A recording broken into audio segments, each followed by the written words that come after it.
Hello everybody, this is Mr. Rob and welcome back to another episode of the South Carolina Gamecocks Dynasty here on EA Sports College Football 25, and today will be the final episode before we kick off more gameplay and get into year number 2. But today, before we get into the actual season, I wanted to kind of preview it because there was a lot of turnover as college players graduate. New teams step up to the occasion, and we're just going to see where we stand and preview the upcoming 2025 college football season. So if you're excited for this one, make sure you drop a like and you subscribe down below, especially if you want more Dynasty Mode content. We'll start off with our home Gamecocks first. We're coming off a 7-5 season where we did not get invited to a bowl game, but looking to bounce back because we lost a lot of players in the offseason. We recruited a good bit as well. It was a big class for us. We were the 11th ranked class in all of the country. So let's get to meet the Gamecocks, shall we? See what the players will be like for this upcoming season. As here's a look at our roster. We're currently an 85 overall, 84 on offense, 86 on defense, led by senior safety Nick Emanwari, who will be an impact player this season. But you got to start off at quarterback. Back at the helm is Lenoris Sellers, the redshirt sophomore from Florence, South Carolina, who in my opinion was amazing for his job. I mean, he came into last year only throwing 4 passes his entire collegiate career, and he threw for 3,200 yards, 24 touchdowns, and 13 interceptions, 71 completion percentage.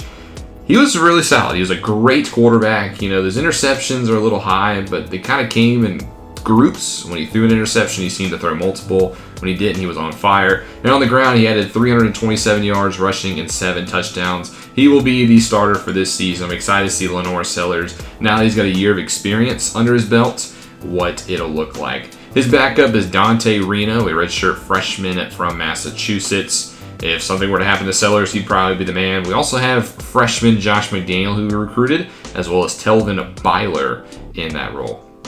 At halfback, this is where the most turnovers happened. We've lost 3 halfbacks from last year's team. We knew we were going to lose 2 in Raheem Sanders and Oscar Attaway, but DJ Braswell also transferred in the offseason. So we had to hit the transfer portal ourselves, and we picked up Braylon McReynolds, a redshirt junior, former 4-star recruit in the portal. He played last season at South Alabama, didn't get a lot of playing time, 58 carries, 177 yards, and only a score. Not the best stat line for him, but he is a former 4-star recruit at 5'8", 180 on the smaller side, but I believe we can tap into his potential. We relied a lot on Sanders in the last season, and I think Braylon McReynolds could step up into that role. He also had a receiving touchdown as well, which is good because we like to get our backs involved in that regard as well. But Braylon McReynolds is now the number 1 back. He'll have Simon McAllister behind him, a redshirt sophomore from Lancaster, South Carolina, who did not see the field last year, but is going to be called to that role this season. He's only 5'7" as well, so you got a couple of smaller backs, but he is listed as a power back. So he can get downhill. He will run you over. But it will be McReynolds. It will be McAllister. We also have Sam Ika, a freshman that I'm excited about. He's from Memphis, Tennessee. If you remember, he was actually originally committed to Kentucky, but once they had a down second half of the season, he decommitted and decided to come here to South Carolina. He has star development as well, a 4-star recruit. So he will probably see the field sometime this season, and in his later part of his career, he will definitely step up even more. So I'm excited for Sam Ika on the team. At wide receiver, we did, in my opinion, get better here. We lost some players in Gage Larvadane, as well as Amari Huggins, Bruce, and Campbell. But we added Elik Ayomanor in the transfer portal, a redshirt junior who spent last year at Stanford. And I am excited for this man because he is really good. 6'2", 210, a deep threat, just another vertical field stretcher. We got a lot of those. Can make the acrobatic catch with that goal layout. Only had 3 touchdowns last year at Stanford, a down season for him, but I'm hoping a new environment for him now in Columbia, South Carolina. He should really untap that potential. He also does still have Jared Brown behind him for Lenore Sellers to throw at. Brown was our number 1 listed at the beginning of last season, a former transfer from Coastal Carolina. Only caught 30 passes, though, for 318 yards and 2 touchdowns. Kind of took a back seat in the offense, but I'm hoping that now that he won't be drawing number 1s the entire game, he could really kind of step up as a senior and be a leader on this wide receiver corps because he's also listed as an impact player. But the guy obviously behind him that everybody loves on his offense, Nick Harbor, the now true junior, former 5-star, had a breakout sophomore campaign. You can see the numbers: 41 catches, 770 yards, 11 touchdowns in the air. He was a vertical threat. You can see 18.8 yards averaging per catch. I mean, if you see somebody pressing him on the outside, you got to throw a go route because he's that fast, he's that quick, he's that agile, he's that big at 6'4", 242, an absolute specimen. So Sellers this year is going to have quite the trio to throw to at wide receiver. Behind them, there's Tyshawn Russell, a redshirt junior from Pennsylvania, who will get some love if needed. And then Devin Gatling, who does have a touchdown in his freshman campaign at the end, as some more depth. So we're good at wide receiver. Oh, then we also got 4-star freshman Chance Clements and 4-star Raekwon Wembley. So I'd say we're pretty stacked at wide receiver. At tight end, Nick Elskins will be the starter. Joshua Simon graduated, and Brady Hunt actually transferred out. So Nick Elskins, the redshirt senior from Jacksonville, Florida, will be the now number 1 guy. He saw some snaps in the Clemson game at the end of the season. He caught 2 passes for 16 yards, and now he's going to be asked to step into the starting role. So a security blanket at tight end is not there, as he doesn't have as much experience, but I'm hoping he can still just be a sure-handed guy, like his physical says, across the middle.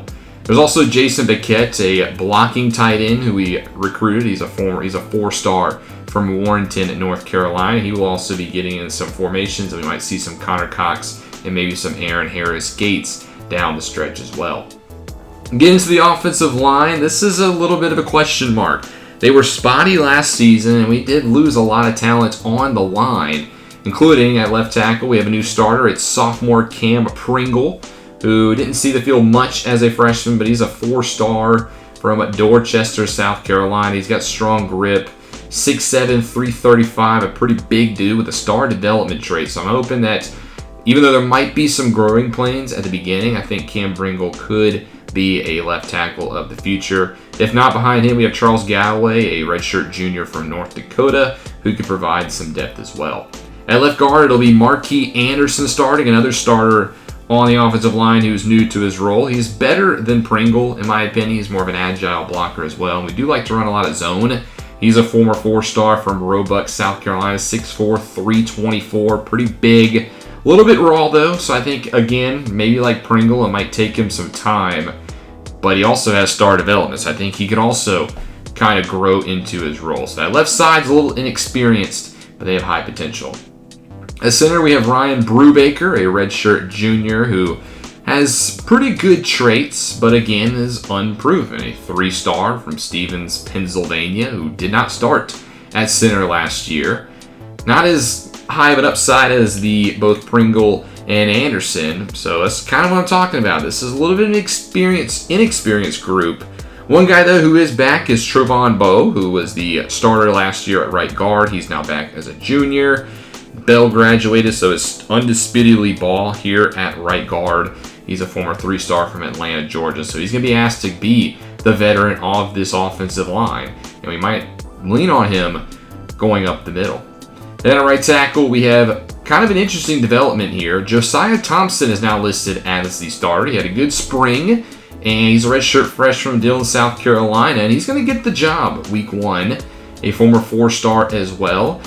And I'm excited to see how he does because he's got star dev as well. And we struggled a little bit at right tackle last year. Casey Henry was the starter, and he's going to kind of fall back a little bit. I don't think he'll be fully out. I could see him maybe swinging at left tackle if we have some problems there. So he's kind of the 3rd tackle on a roster, but he's a guy who at least has some experience starting if we do need to turn that way. But the offensive line could be a little interesting this season. Go to the defensive side. We also see a lot of turnover here in the trenches. The top-rated left end as well is now Jadius Gear, a redshirt senior from Anderson, South Carolina, who didn't seal the field a ton as a junior last year. You can see his stats here.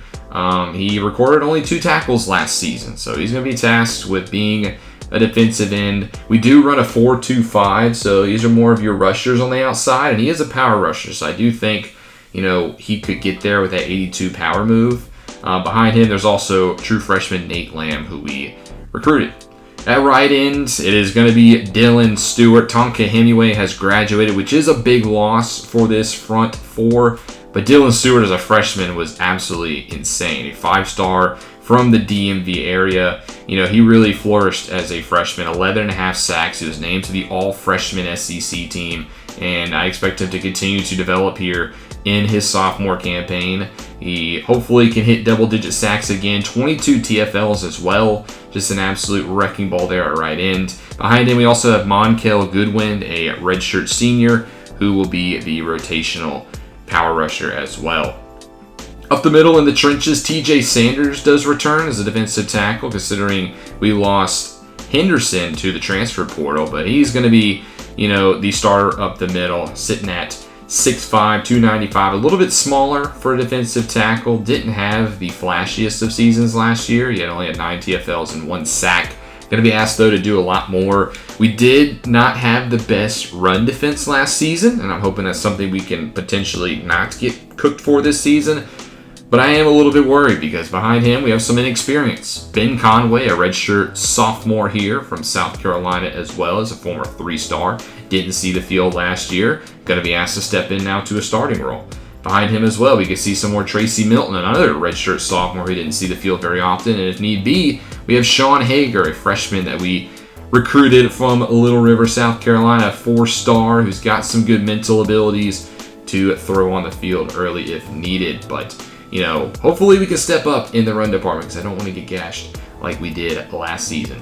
Moving on to the linebackers, we only really start 2, but we do play a lot of nickel, so it'll be interesting to see which of the outside guys steps up. At left outside linebacker, we have Brian Thomas Jr., a 3-star from Florida, who didn't see a lot of field. We did lose Martin Scott there as well. Only had 6 tackles last year. He's a senior, so he's going to be asked to step up. That's kind of how the college game works. You only have these players for a couple of seasons. There's also Desmond Umezulu, a redshirt sophomore who's a little bit younger. If Thomas struggles, we could try to opt for the younger guy who's a 4-star recruit to potentially kind of excel and get him some reps early, as he has a little bit better speed than Thomas.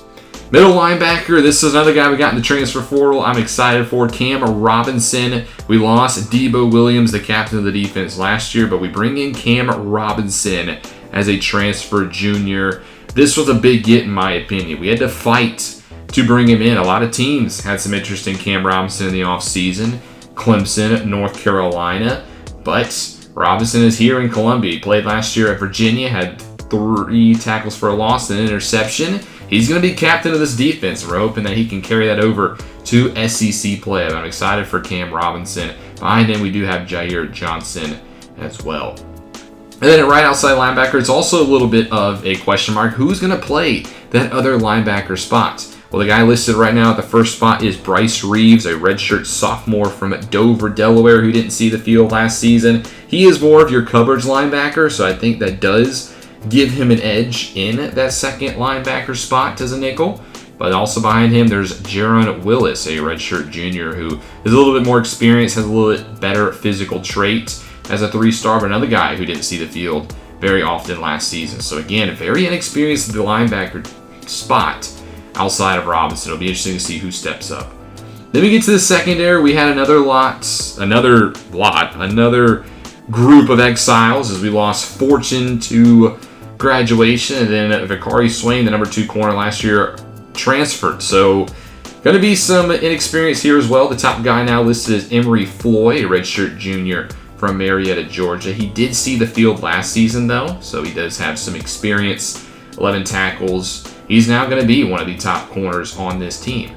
Behind him, there's Barry Mayo, a senior from Myrtle Beach, who we didn't see really that often last year as well. And he's going to be called upon as a senior to play, as he only made 1 tackle and was on special teams. So he's now going to be a starting corner in the SEC. Now, he might not start on the outside. There is Judge Collier, who has a lot more experience in the starting cornerback. He probably will actually be the number 2 corner, a junior who we saw had the massive interception in the Missouri game last year. Really won that game for us with his pick. And he's hoping we can replicate that. He's kind of earned, in my opinion, the second job because of it. So I'll be very interested. I'm excited to see, though, Collier in more of an outside role. There's also Jeff Rubin, a true freshman from High Point, North Carolina. We recruited a 4-star, so he's also available if need be at 6'2", a little bit more on the larger side. And then we also have Ty Lamb, who is also a true freshman from Loganville, Georgia. He's more of a man corner as well, but another 4-star guy. Like we said, we had a top 15, actually the 11th best recruiting class. So, we got some freshmen who could see the field early. Deshaun Heap as well, a JUCO guy right here from Columbia, South Carolina. He's a little bit more raw, but he's down there as well. Then we go over to the safeties. This is, I think, where we have some strength. Nick Emanwari is there. You saw he is the top-rated guy on this team. He led the team last year in interceptions, had very much impact plays with 4 of them, hoping he can now also be a captain of the defense. And then also at strong safety, we have Jalen and Gerald Kilgore, the 2 brothers now in Columbia. One of them will probably play nickel. Gerald Kilgore played a lot of nickel corner last year, so I think we can rely on him. And then Jalen Kilgore, who actually got named to an All-American last season, and we're very happy to see. He had 121 tackles, a sack, and interception, so maybe that'll help boost his development as well. But I do think we're pretty solid in the secondary. We have a lot of flexibility with our safeties, and it'll be fun to kind of mix and match them as we go. Kicker Mason Love is a true freshman. I thought did very good. He was below a 70 rated, and he actually only missed 4 kicks all of last season. So I was very impressed with him. He went 18 for 22. But on the punter side, now that's where we have some experience. As Kai Kroger is now graduated, we're going to have to rely on true freshman Taylor Montez from Naples, Florida, to be the punter of this team. So it might not be as good on the special teams. But that's the South Carolina Gamecocks, as we'll get ready for our season. But before I get too much into the year, I do want to take a look around the country and also kind of introduce you who are some of the teams you should look out for across the conference and see who could potentially challenge for a national championship. Let's take a look at the rest of the SEC, starting off with none other than Georgia, who went 12-2 last year, had national championship aspirations, but got upset in the playoff. And obviously, when you have so much talent as Georgia, you're going to lose a lot, but you're also going to retool. Trevor Etienne and now Isaiah Bond, the transfer from Texas, lead the way for the Bulldogs. No Carson Beck, though. He is on his way to the NFL, first-round pick. So leading the way for the Bulldogs will be Gunnar Stockton. But with Kirby Smart at the helm, I can see this team being, again, a national championship contender.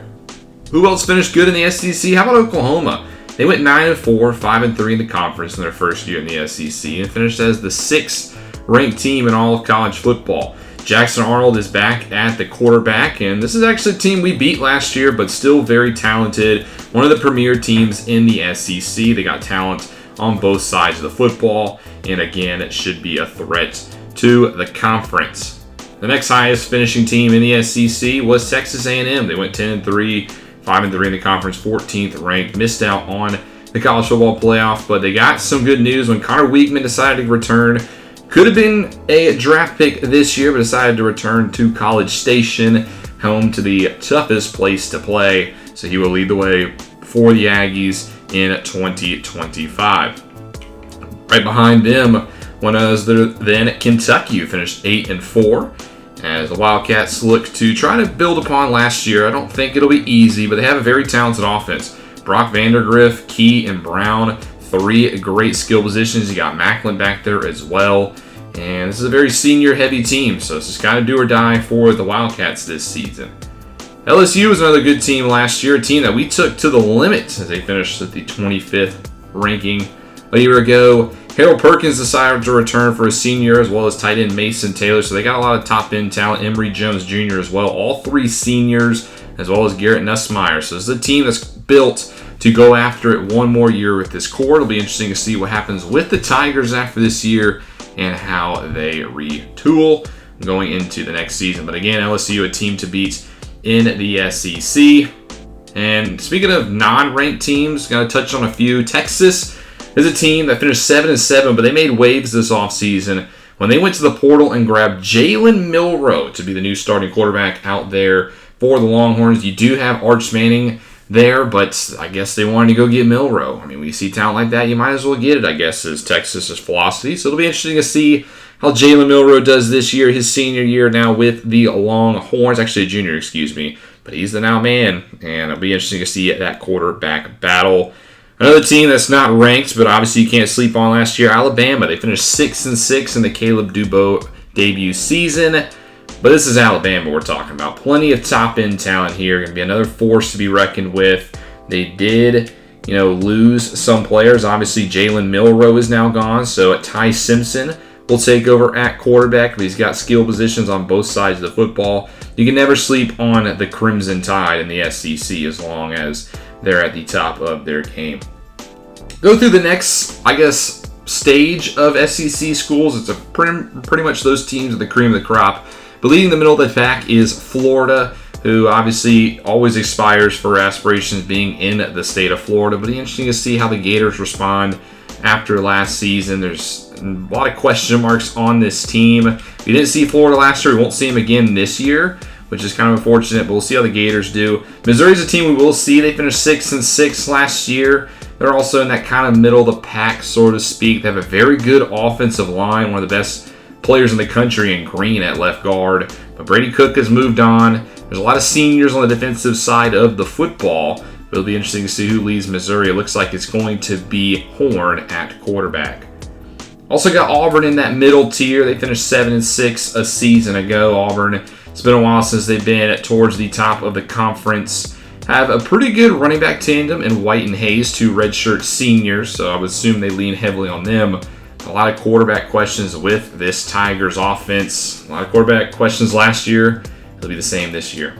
Ole Miss was a top 10 preseason rank last year. They fumbled to 6-6, and a lot of those star players have moved on. So it's kind of a rebuild year for Lane Kiffin and the Rebels. No more Darts, no more Juice Wells and company.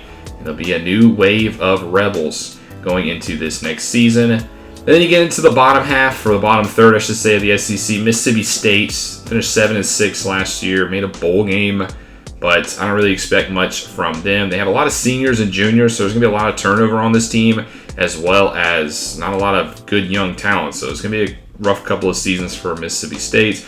Arkansas down there, they finished 4-8. I do think they'll do better than 4-8 this season. They have a great two tight ends, probably the best tight end duo in the country in Washington and Hayes, which is always kind of funny. Green will throw them the football, so they got some pieces here in Arkansas, but I do think they'll improve. I don't know if they get bowl eligible. And then obviously the bottom dwellers of the SEC will be Vanderbilt. I can't really knock them too much because they did beat us last season, but Vanderbilt's usually at the bottom of the SEC, and I don't really see that changing this season. How about the rest of the country? We'll go to the other Power Four conferences, starting off with Miami and the ACC. We'll touch on our regional conference rivals, as the Hurricanes finished 11-3 last year, a good year. They did lose some pieces. Cam Ward is now gone, but this is a team that just capped off the top-ranked recruiting class in the country. So a lot of freshmen, a lot of good freshmen. It'll be interesting to see how they blend here in Miami, how much they lean on them. But if Miami's not a forward team this year, I can see them definitely being a threat in the ACC for years to come. Wake Forest was a surprise last year. They finished 10-3. The Demon Deacons had themselves a good season. I don't know if they'll necessarily repeat that. They have a solid team, but not a great team. And again, not sure who is going to lead the way for them at quarterback. So I don't think they'll finish as good as they did last year.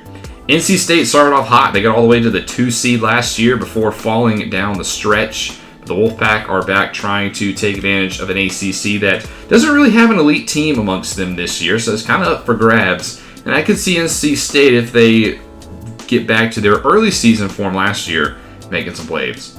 How about our conference, well, not our, how about our in-state rivals in the Clemson Tigers? Obviously, we got to touch on Clemson. They thrashed us last year, 55-13. Cade Klubnik did return back to school. It's a big bump for this Tigers offense, and I can't wait to get revenge and go for blood for Clemson. We will see them in Columbia this year, and I'm hoping to get some revenge on our biggest rivals. Virginia Tech is a team from the ACC we'll also see this season. They finished 8-5 last year thanks to Kyron Drones, who had a fantastic season for the Hokies last year. He was a Heisman candidate. So he's back at the helm. This will be a tough squad in week 1. We'll see this team. They got good depth on the front 7 on defense. It'll be a task going to Blacksburg to begin the year. How about Cal? Their first season in the ACC, they finished 8-5, 4-4 in the conference. That's not easy to do. They have Ott at halfback, who they will definitely lean on through the offense. Matthews, pretty good wide receiver as well, as they got actually 3 pretty good halfbacks. But the Cal Golden Bears looking to build upon their first season in the ACC. A team that didn't finish ranked last year, but honestly could be a threat to win the conference, is the Florida State Seminoles. They are a very senior-led team on both sides of the football. They disappointed last year, yes, and DJ Uyunglele has moved on. So some questions at quarterback, but Florida State has so many other skill positions and talent, especially upperclassmen, that they could go for broke this year, and I can see Florida State winning the ACC. Let's move on to what's undoubtedly the best conference in football, the Big Ten. You got to start with the defending national champions, the Ohio State Buckeyes, who finished 15-2, looking to build upon their national championship season. Caleb Downs leading the way, one of the best defensive players in the country, have a great secondary. Yes, you don't have Will Howard anymore, but you have Devin Brown at quarterback for a season. If you watch my Commanders franchise, we know about Devin Brown. But Buckeyes, they're ready to defend their national championship. The team they beat, Oregon, right behind them. So it was a Big Ten championship, and the Ducks, they want revenge. No Dylan Gabriel, but you do have Dante Moore, who is a very serviceable quarterback in his own right. Harmon is up there as well. And this is a talented Oregon Ducks offense, as per usual. The defense also right there. And then how about the 3 seed was Michigan? So the top 3 final ranking teams were all from the Big Ten. Michigan won the championship 2 years ago. Unfortunately, weren't unable to go back-to-back, but the Wolverines, who actually were the only team to beat Ohio State last year, they beat them twice, looking to get back to the championship and beat the Buckeyes once more. How about the biggest underdog story of last year was Rutgers, who finished 10-3. They made the college football playoff. Pretty awesome to see. Led by a redshirt freshman in Crumpler at quarterback. I don't think Rutgers will do it again this year, but it was always fun to watch the Scarlet Knights. I'm cheering for them again. Maryland had a pretty good season as well in the Big Ten. They finished 9-4, looking to get back. As you can see, a lot of seniors on this team. They got a good couple of wide receivers in Knotts and Smith Jr. Also got a new left tackle, Tree Babalade, who was our left tackle last year. Had fun with him. Penn State's always a team to look out for in the Big Ten. They always seem like they're just outside that elite range, as they'll come in with a preseason rank. Drew Alar back for his senior season. Allen flanking him in the backfield. So they'll rely on them on offense. Penn State, is this finally the year that the Nittany Nines get over the hump and make the playoff? I don't think so, but it'll be fun to watch to see how Penn State does. And finally, the Big Ten, how about the sleeper team is the Wisconsin Badgers. They finished 4-8 last season, but they got a pretty good overall. They got a pretty solid team, obviously led by their ground game. They got Aker and White for that. They got a good offensive line. Typical Badgers football. I would not be surprised if Wisconsin makes some waves and could potentially upset a couple teams in the Big Ten. Let's move over to the final Power 4 conference, starting off with the Big 12. Probably the weakest of the 4, but they're led by Texas Tech, who did make the college football playoff last year, finished 11-4. As they tried to go back-to-back in the Big 12, led by a pretty good linebacker tandem in Roberts and Rodriguez, as it is upperclassmen leading the way in Red Raider territory. Senior quarterback Baron Morton will be tasked with trying to win back-to-back Big 12 championships. Now, chasing them will be Oklahoma State, another good team from the Big 12, who was a top 5 team for most of the season. They faltered late. You know, they do lose Gordon at halfback, which is going to be tough, but they do have another good one in Fields Jr., who's only a redshirt freshman, mind you. So I do think Oklahoma State will take a step back. With the Big 12 kind of being very parity, they could win it again. Kansas State is also a team that finished 10th, went 8-5, but only 5-5 in the conference. You know, Edwards and Giddens, one of the best halfback duos in the league. Avery Johnson also back at quarterback for his junior season. This is a team that Kansas State, I think, could be good this year, but could be even better next season. And then Kansas also finished up in the rankings for the Big 12, but unfortunately Kansas, did lose Jaden Daniels this offseason. So a very different Jayhawk team. Not sure if they'll finish ranked like they did last year, but if Kansas is good at football, that's always fun to watch. A lot of seniors, though, so they'll try to take advantage. The other unranked, the one unranked team we'll take a look at, is Colorado. Obviously, no Shedeur Sanders, no Travis Hunter, but it's still Dion out here in Boulder So we'll see what Sanders in prime time has cooking up for Colorado. Has he got a couple of upsets on the board this year? We'll have to find out. Let's go to the group of 5 teams now, see who might take that potential bid. UAB made the college football playoff last year, 11-3. Don't think they'll quite replicate that, but they could be a favorite in the AAC. Ricky Van Buren is there. They got a pretty solid squad. I definitely think they can win the conference. Not sure if they'll make the playoff, however. Threatening them in the AAC, the other team to finish ranked was Tulane, the Green Wave, who I do think is better than the Blazers this season. I think this could be their conference to lose. 2 great skill positions at wide receiver and halfback in Williams and Hughes. They got a pretty good quarterback in Ty Thompson for his senior year. I think this is a sound Tulane Green Wave team, and I think they could win the conference. The team I do think could challenge them the most, though, is the Memphis Tigers. They finished 8-5 last season. Got a pretty good team this year. Good linebacker depth. They could fly sideline to sideline. Quarterback, a little bit of an issue, though, for Memphis. Move over to the Conference USA. How about Liberty last year? Probably the biggest Cinderella team last year. They made the college football playoff, went all the way to the Final Four before losing. Caden Salter, last year's Heisman Trophy winner, though, no longer with Liberty. Don't think they'll get back there, but the Flames, they can contend. Conference USA, Western Kentucky also finished ranked. They went 11-3, so the Hilltoppers could look to take the crown from Liberty. We'll see if they can ride a couple of players on both offense and defense. Move over to the MAC. Not a lot to really talk about here. I think Toledo will win the conference. They finished 7-7 last year, was the Rockets, as they have a pretty sound team overall. Toledo's always a contender here in the MAC, but we'll see what happens with MACtion this year. Mountain West, I think, could be where the group of 5 representative comes from, specifically Boise State. I think the Broncos could get back to being that class of the group of 5. Malachi Nelson is one of the best quarterbacks in the group of 5, let alone the country. And obviously with that Bluefield home advantage, I think the Broncos could be the representative. If there's one team to challenge them in the Mountain West, I do see it being Fresno State. The Bulldogs are always a tough opponent for Boise State, as they finished 8-5 last year as well. They got a pretty good team, specifically on defense, a good sound cornerback duo with seniors Hamilton and Neal, and they could contend in the Mountain West. How about the Pac-12? We won't really talk about them. It's just Oregon and Washington State, so yeah, that's the Pac-2 now. In the Sun Belt, Texas State was a dominant force for the conference last year. They did not lose a conference game, finished 12-2. They did lose, though, in the Sun Belt Championship, which really hurt them.